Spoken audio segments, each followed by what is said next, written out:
This video is brought to you by Squarespace, the all-in-one website platform for creatives. Welcome back, pop stars, and Happy New Year! And Happy New Year! It's New Year. It's the new year. I'm Rizzo. I'm Benji. And this is obviously one of our podcast talkie review episodes. If you were here for reaction, we will be resuming that next week. Next week. Grab some popcorn, grab a snack, grab your favorite drink, settle in, because we're about to talk about Wicked. We'll give a spoiler-free review of Wicked, and then we'll tell you when there's spoilers, so that way you have a chance to watch and experience for yourself. If you haven't seen Wicked, get off this channel. Oh, whoa. It's spoilers. We're doing all spoilers. What is your non-spoiler review? Get out of here. What is your non-spoiler review of Wicked, Benji? Fantastic. But first, we'd like to thank this week's sponsor, and take it away.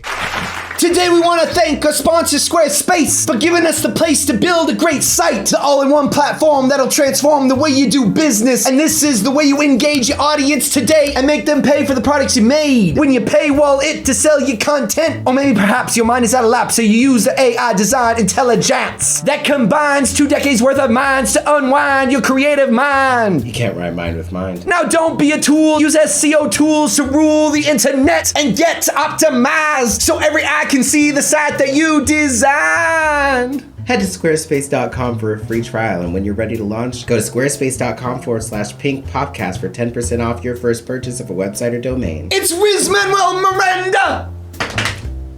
Benji, we don't need the headphones, but are you ready to engage these pop stars? Yeah, 3, 2, 1, engage! Let's do that That's again. terrible. Come on. 3, 2, Elbow! 1, no, I was gonna give one more shot before we did that. 3, 2, 1, engage. So we should just start off with... We're starting off with Wicked. Yeah, because we all know whose number one that is. That's my number one for the year. But it's not really fair to any other thing. So it's going to be on its own category right now. And I will concede, I have my own list. I have a list of movies that, just like you were saying, these are my top 15 that I would watch again. I have a list. I have my top one. But if I was unbiasedly, if someone asked me what's the top number one movie of the year, I mean, I'm going to say Wicked. Because it is. It is. It's the top. It's you know. Even though it wasn't the top one at the box office for the year, though.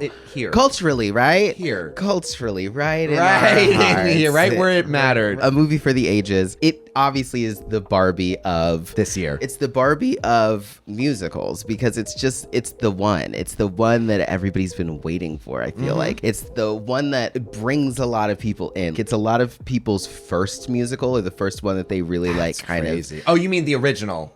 Yes. Okay. Yeah. The musical, fair. The Broadway musical. So obviously there's a lot of very amazing, epic, classic musicals, but I feel like that's the one that has a lot of the general appeal to people. That's true. I mean, even when I was a kid, I remember being fascinated by this story when someone said it's the prequel. It's what happened before Dorothy came into Oz. Even as a kid, I went, well, I want to know what that's about. I literally remember being in 7th grade and a girl was reading the Wicked book, and I literally just saw the cover with the Elphaba whispering into Glinda's ear, the green and the white. And I would stare at it for like multiple classes in a row. And then finally I was like, what book is that?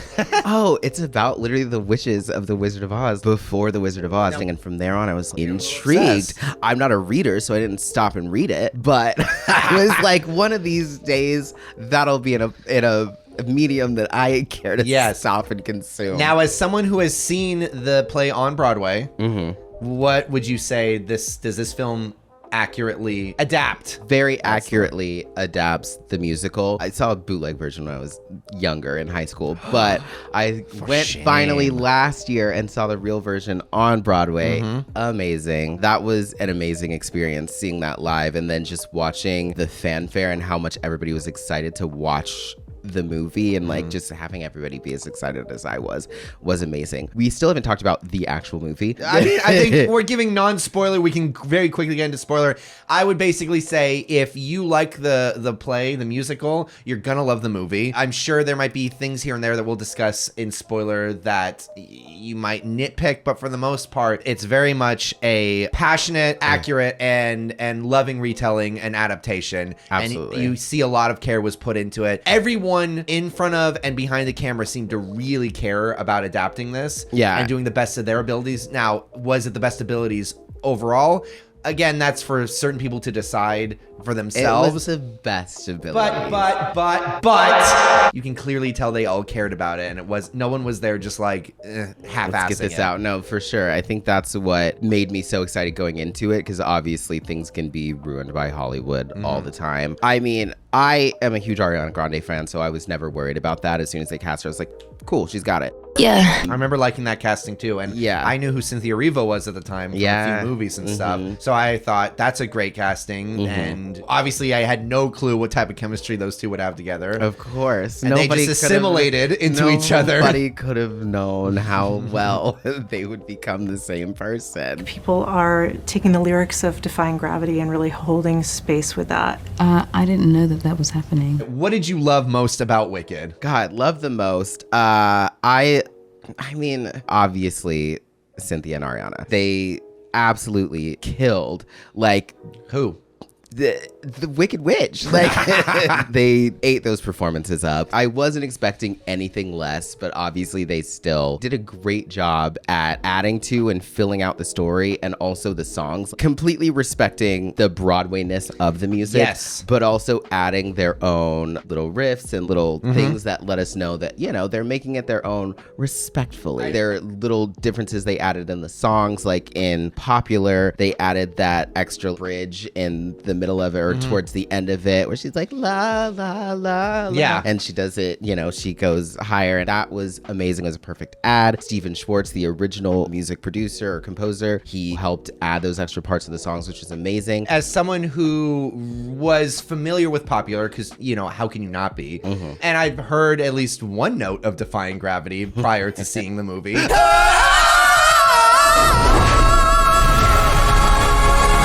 As someone who wasn't familiar with the Broadway-ness of it all, I was not in any way bothered by the way they broke the songs up. Because for me, I was genuinely surprised at how fulfilled and how satisfied I felt by the end of that movie, more so than any other first half of a two-parter. I hated the first Dune. It was boring. It was boring, and it didn't feel like any arc to me. I understand that the world's beautiful. I love Denis Villeneuve, who is the director. I appreciated with what he was going for, but for me, Dune Part 1 so felt like a Part 1, and not in a way that satisfied me. By the end of it, I just wanted to see the more fun parts. Whereas with Wicked, it's one of the only, I would say, only Part 1 movies where I went, you know, you wouldn't even, I want to see more, but I don't have to see more. Yeah, no. It ended in a place where I liked. It's a very standalone story, even just by itself. Yes. And I was surprised at how well, because obviously the movie is like 2 hours and 40 minutes, and that is over an hour longer than the actual full musical on Broadway is. So they're adding like an hour of content. Like, I expected to not necessarily feel the length, but I expected to like notice the difference and be like, okay, this was added, this is extra, this is extra. And honestly, I was like, damn, I'm only partially certain on the areas that were extended or added on. I think they did a fantastic job at filling out the story and adding. I never felt like it dragged.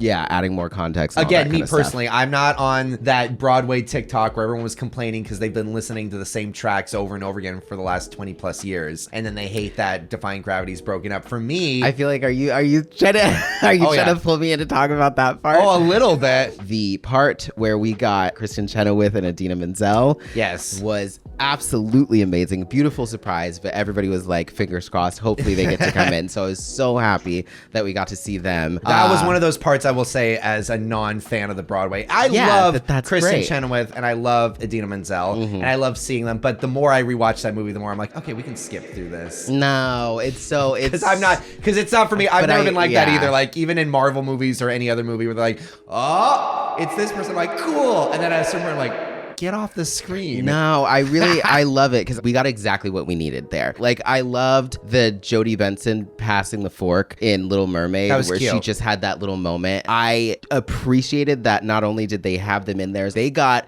a moment. They got to be seen on a stage. They got to sing. They both got to do their iconic notes. I loved that because Idina did her war cry. Obviously, Kristin had to give us a high note. I loved that. And it's so great to have that in, you have like a remake of something, but then you have like this little callback moment of the original voices singing. So that was amazing to me. But all that basically that whole part was added in for Yeah. the movie in the conversation in the vein of things that were added in. Fantastic. Now, Defying Gravity. Now, I am one of the people that was very, very used to the beats of Defying Gravity Okay. and how it went and how it built. Yes. And as much as I absolutely love this movie, there... So annoying. No, I'm not. Broadway I'm not, fans can be so annoying sometimes. I'm not trying to be annoying. I'm literally just saying. We want an adaptation, but do it exactly the way we want it. I don't. Why? Do not change it for the medium. I'm not. I wasn't mad that it was changed. My only note was the way that the original song builds. I cried in the theater when I saw it on Broadway, and I was very close to tears in the movie theater. And then as soon as they stop and go to something else, I kind of like. And I like calm back down. Yeah. So it kind of like, it's only a commentary of I would have cried and I didn't, and that's completely fine. Yeah. That's fine. But I do like that we got to spend so much more time in that song. So it's kind of like the give and take of, oh, well, you kind of trade one thing out for the other thing of we get to spend so much more time in this song. We get to do so much more in the song. We do get to feel more of it, but in a different way. When we left the theater the first time, I was surprised at how much I liked that movie. And I didn't go in there expecting hate. And I know a lot of people think they have this view of me. I have that view of you. I don't hate musicals. This was written to where the music drives the story.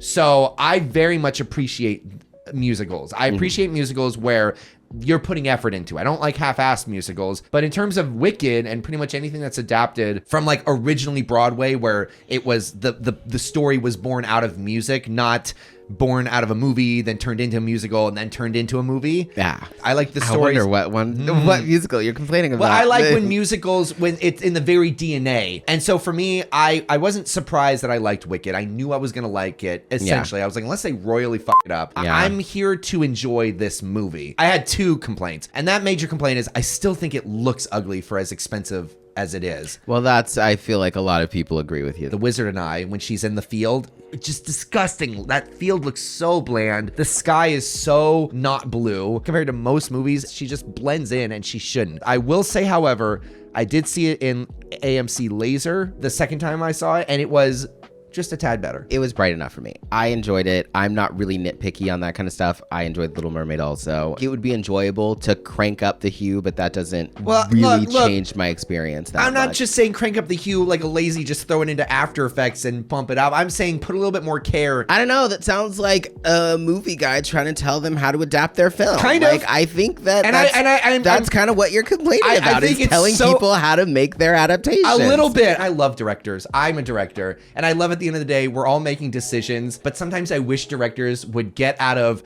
the PR mode. Because if John M. Chu, which I think did a fantastic job adapting this, Absolutely. if he sat in that chair and said, I don't think it looks like sludge, I like the way it looks, I would have more respect than what I hear in the interviews, which is him going, well, we just...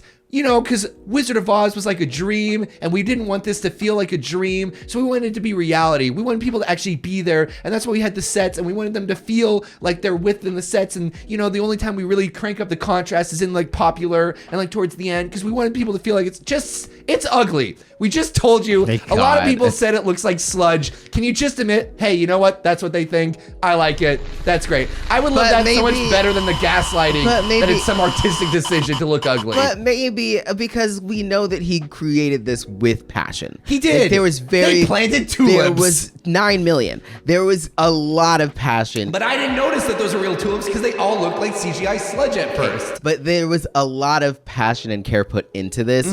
So while, yes, there are a lot of directors who'll be like, oh yeah, the blah, blah, blah, blah, blah, but you're like, you don't care. You just thought that looked cool and you threw it in. I do think he put a lot of thought behind everything that he did. And therefore, when he's saying, like, this is why we did that, that's why he did it. But he might not even like that. So the simplicity of, oh, well, I just thought it looks better might not be the case. He might be like, hey, I would have loved to feel like it would be an honest portrayal if I could have cranked up the color and made it really bright and playful.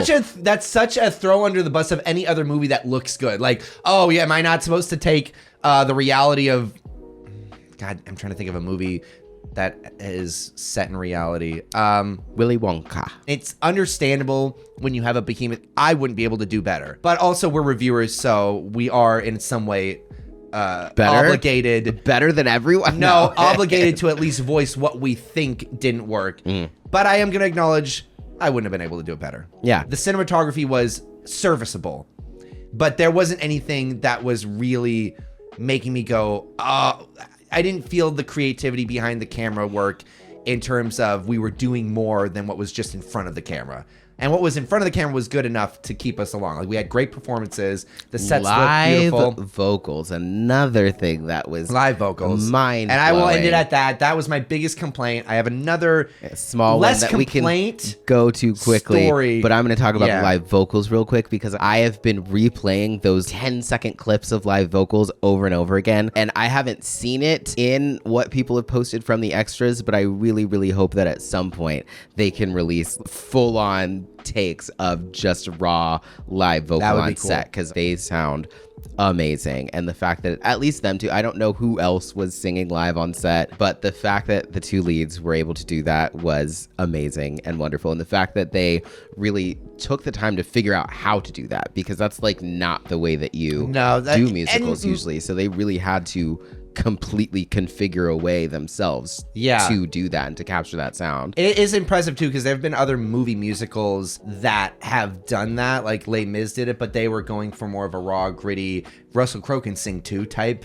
But they still didn't sing like live on set, right? Yeah, they did. I heard they didn't.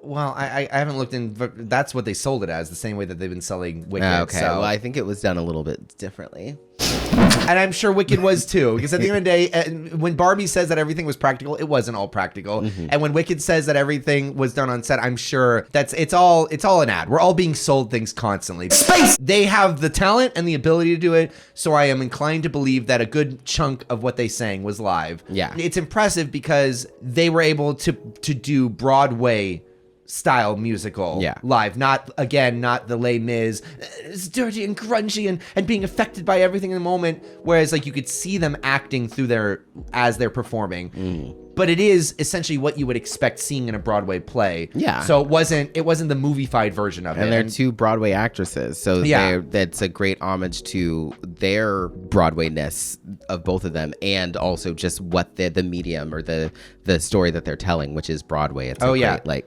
callback to like, this is how this is. Yeah, like, I do think, again, as someone who watched this movie and was not familiar with the play or musical, I was satisfied.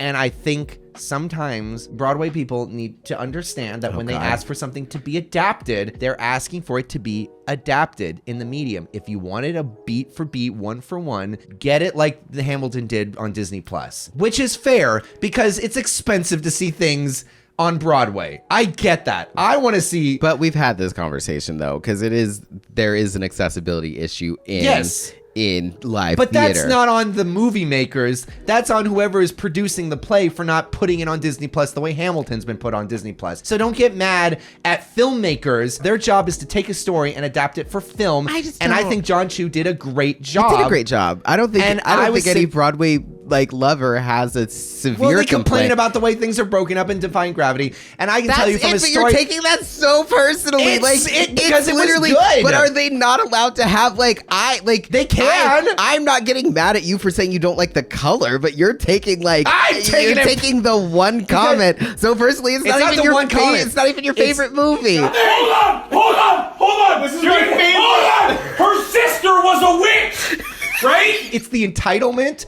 Because you're entitled. This man took a lot of time to make something the way he wanted to make it, and you're yelling about the color. Yes, you and a lot of other people are yelling about it. Cool. Fair. That doesn't make you any more right than the multiple people that are yelling about breaking up Defying Gravity while also saying we still love this. I'm saying for the medium. I'm gonna stab him. You're gonna look at me and you're gonna tell me that I'm wrong? She came down in a bubble, I'm not fighting with you. Grow up, bro. Give us your second quick complaint. Well, it does tie into this because again, when adapting something, I think a lot of people, they do simultaneously, they're trying to adapt it to make it a movie, but then in the same breath, they only see things the way it has been portrayed for so long, and everyone's so used to a story. And I see this with a lot of adaptations. We get so used to a story that when you adapt it to a new medium, you just assume, oh, this new medium, people will know how to fill in the blanks. But it's like, again, this does tie into what I was saying, because it's like, if you're adapting something to a movie, you're adapting it to the medium of film. So you run into this issue where, and I hate this when I watch a movie that's based on a book and you essentially go, I didn't understand this. And then someone will say, well, if you read that, I don't give a fuck. I want to enjoy the book. It's not me saying I don't like the book. But I shouldn't have to read the book to understand the adaptation. It's not even saying I shouldn't have to. It's just saying, as a filmmaker, your job is to creatively retell that story in the medium that it's now existing in. The way plays and musicals work, they're kind of like, you fill in a lot of the blanks as an audience member. So I understand that that's how a Broadway musical works. There will be scenes that essentially could exist within years of each other, but you're kind of just going with the flow, filling in the blanks. When a person walks onto stage and says, this is all of Ozdust, I can imagine it, whether or not the backdrop is big or not. Yeah. Like, I'm filling in the blanks because that's kind of the beauty and magic of theater. So when there is a backdrop that is saying that animals are being oppressed and that this big thing that essentially is driving Elphaba to make the really intense decision, life-altering decision she makes at the end of the movie, I can go with that a little bit more because, again, that only happens with halfway through the play. So it's a little bit more condensed. The scene in which Dilliman has been oppressed and kicked out probably happens much closer to when she sings Defying Gravity in the musical. And then again, it's a musical. You can kind of have throwaway lines, and I don't need to see the expansive world because I'm there with you. That's the lie and beauty of musicals and play and theater, is that the actors are building up everything around you. That's why black box theater can be a thing. Like, obviously we love seeing Defying Gravity with someone up high and like the huge flowing cape, but the beauty of theater is that that theater can do that movies can't do.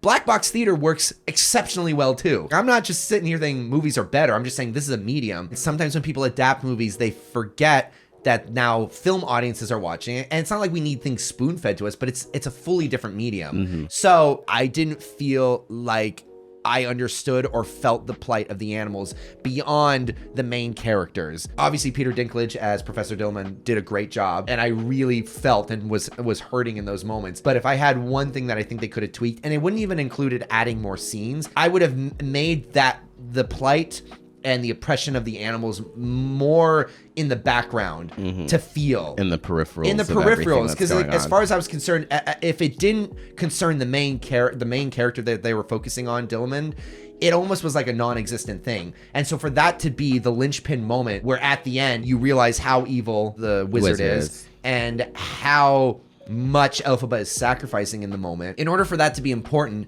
I feel like you need to build that world out more, and it needs more than just one or two people saying. You need to actually see that happening. For instance, we get to Emerald City and there are animals just chilling in the street, and I'm like, I'm not asking to watch animals get beat up in the street, but I should have at least seen some scornful looks, or like maybe an animal tries to sing in and people push them aside. Like, it doesn't have to be 12 Years a Slave, animal versions, but at the same time, that's the thing that I think a lot of people overlook. They go, oh, you're gonna care about the main characters. I do, but also you're telling me that this is the big important reason why she makes the decision that she makes, and it feels lifeless in the terms of her going, you're the one oppressing all these animals. Well, we haven't seen that. We've seen it with like one or two. You want to see the destruction, what they're fighting against. I want to see what they're fighting against, and I think that was the main thing. And a lot of people, I would say, agreed with me, because there's a lot of people who left the theater of Wicked saying, oh, that felt like a subplot that was unnecessary. It's the most necessary point of Wicked. Dilliman being oppressed is so important, and it's like, obviously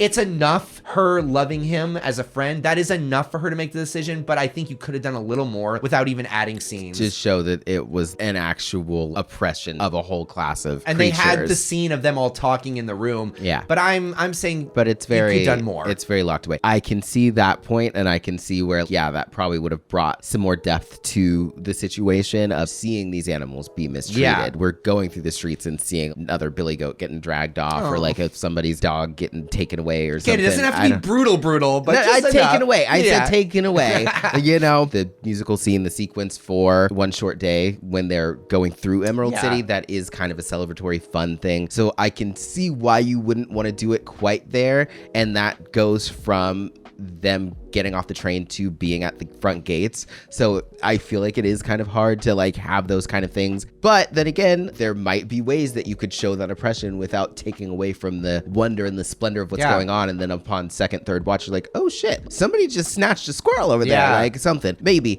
Also, will say though, because Emerald City is this big inclusive city, you know that oppressive stuff doesn't hit big cities first. No, I know. So that I'm trying to give an example. I see what you're saying.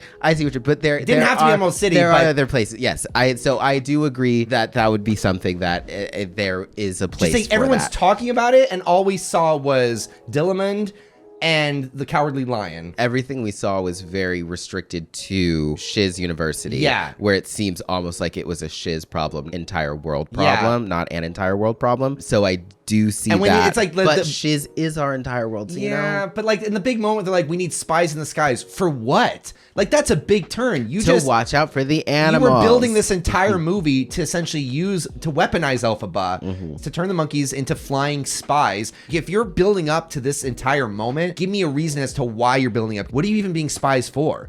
Like, what do you care? Like, they mention, obviously, the drought. Yeah. And that's obviously, it plays an important part in the back history. But again, like, I need to see that. Well, they mention... But obviously, I'm the only one who needs to see it. They mention... You're not the only one. They mention they want the monkeys in the sky to be spies for seditious animal activity, which we need to see that. Which is where she realizes. So that would be something that you could maybe focus on, like, oh, yeah, well, this is what they consider bad activity, or this is, what they're getting animals for, but that it's ridiculous and that they're oppressive, and now those motherfuckers have wings, But that was it. That was, again, at the end of the day, as passionate as I just ranted, it was a fun movie. Fantastic. And I'm excited to see the second half. Fantastic movie. Super excited for the second half. We will be uploading a reaction watch through. Yeah. So Wicked Part 1, we've already have it on our calendar. You have to be patient, pop stars, but it will come out the day that Wicked Part 2 comes out. And it will be a sing-along reaction. I mean, it is what it is. That being said, before we wrap up this section of Wicked,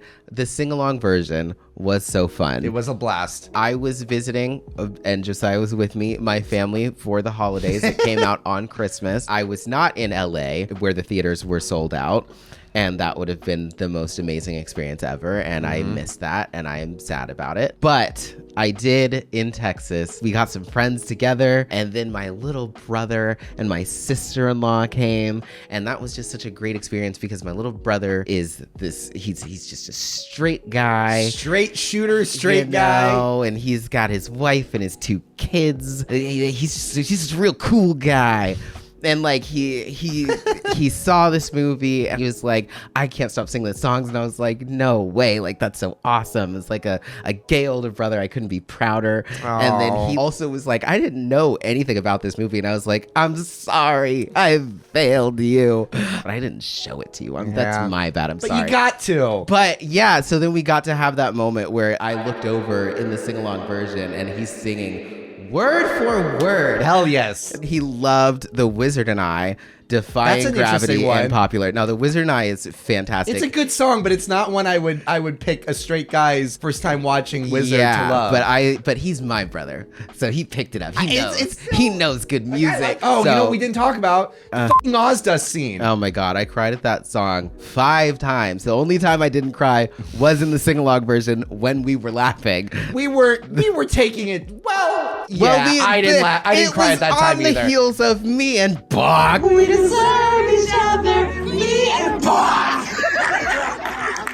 The first time through watching, I was on the edge. I was like, oh, this is really sad. And then as soon as she turned and broke for that first time and those tears fell, I immediately, well, not that part. I love that though. When she turned her head and those first tears fell for Elphaba, I lost it. And then watching it back, what started getting me emotional when she's walking up to the Ozdust and she's about to walk in and she's got the hat that Glenda gave her and she like adjusts it on her head because you can tell she's like, I'm trying not to cry right now.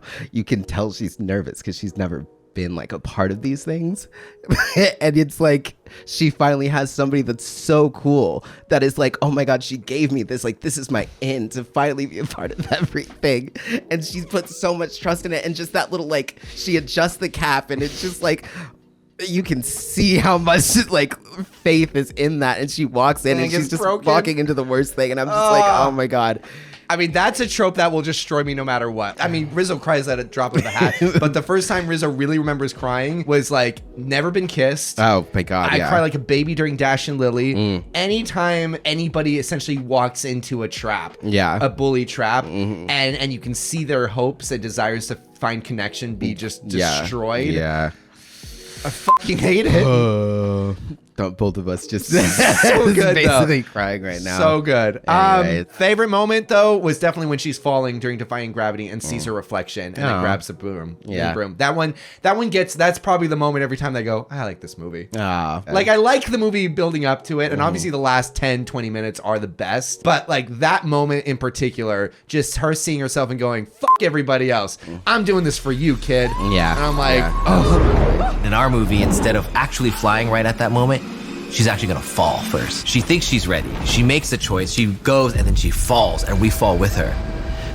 Who am I doing this for? Am I ready for this? This is way more difficult than I thought. That's the moment I go, yeah, I'm satisfied with just this first part. I want to see the second part, but you got me. Damn, Benji, we talked for almost 4 hours. Yeah, almost. We're gonna cross that 4-hour mark in a second by the time we sign out. Probably. I underestimate how fucking much we can talk. It wouldn't have been a 4-hour conversation if we'd been keeping up with our podcast. So, and if you're watching this on YouTube, then you're only seeing the wicked part of it because we made that decision halfway through filming this.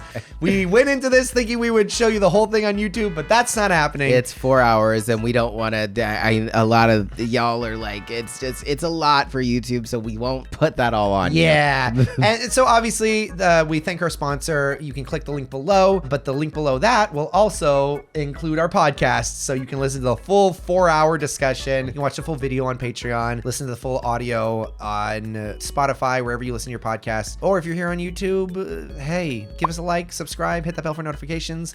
And we're so thankful we have you here. And send this out to your friends who also like movies, and you guys can debate and say how wrong or right we are. Until next time, I'm Rizzo.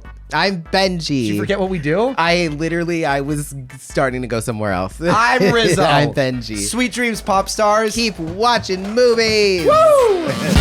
You ready to get into the second half of this episode? This should have just been a standalone. I was surprised when you said we could do Wicked and everything else. I was like, we're not going to. Well, because I thought we were just going to skim through it in 15 to 20 minutes and just kind of go, hey, like, this was generally how we felt. This I didn't is what tell we you liked, because this I is knew what you we would be didn't like, rush me. I was like, I don't want to be rushed. And I don't want to rush you either. You're shady. See, this is the kind of shit you do. This is the kind of shit. This is what I mean when I say you do what you do and you're stubborn and you don't like to be. Benji. You don't like to be changed. It's Wicked. That's why I front loaded this episode with Wicked. No. Did you not want to talk about? You don't listen to other people, and you like to pretend that you'll change, but you don't. I think that's Go see it. It's a good movie. It's a great movie. Go see it if you haven't. If anything, just to talk with your friends about it. You get to have fun. You get to connect with people who hate or love a movie. Like, that's true. Have fun with it. And if you really hate a movie, walk out in the first 30 minutes. Like, if you really truly hate a movie, you will know. I almost walked out. Don't walk out on Wicked though. Because if Benji sees you, I'm coming for you. He'll kill you. You come back and I'm gonna drag you back in by your ear and be like, you sit back down. But he's my brother. He called me after he saw it and he was like, there was one song that I really liked. I can't remember what it was called. And I was like, The Wizard and I. How did you know he liked that? I know, because you would know Defying Gravity and you would know Popular. Oh, okay. So I'm like, if you don't know what it is and you liked it that much, it was The Wizard and I. He's like, yeah. What if it had been Dancing Through Life? It wasn't.